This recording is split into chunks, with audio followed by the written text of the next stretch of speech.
అదే లాజిక్. పాత చట్టం ప్రకారం వ్యభిచారం చెయ్యకూడదు, అది ఒక చర్య. కానీ కొత్త బోధన ఏం చెబుతోందంటే అసలు ఆ చర్యకు దారితీసే మోహపుచూపు, ఆ కోరికనే మనసులో ఉండకూడదని హెచ్చరిస్తుంది. మళ్ళీ ఇక్కడ కూడా దృష్టి చర్య నుండి దాన్ని పుట్టించే ఆలోచన వైపు మళ్ళింది. ఓకే, ఇప్పటిదాకా మన అంతర్గత ఆలోచనల గురించి మాట్లాడుకున్నాం. ఇప్పుడు అత్యంత కఠినమైన, మనల్ని నిజంగా పరీక్షించే భాగానికొచ్చాం.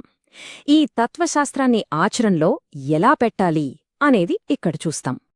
మరి ఎవరైనా మనల్ని అన్యాయంగా దూషిస్తే, మనల్ని అవమానిస్తే అప్పుడెలా స్పందించాలి? ఈ కొత్త మార్గంలో దానికి సమాధానమేంటి? ఈ ప్రశ్న మనల్ని ప్రసంగంలోనే అత్యంత ఆశ్చర్యకరమైన కొన్ని ఆజ్ఞల వైపు నడిపిస్తుంది. ఇది చూడండి, సాధారణంగా మనకు తెలిసింది కంటికి కన్ను, పంటికి పల్లు అంటే ప్రతీకారం. కాని ఇక్కడ చెప్పింది దానికి పూర్తి వ్యతిరేకం. ఒక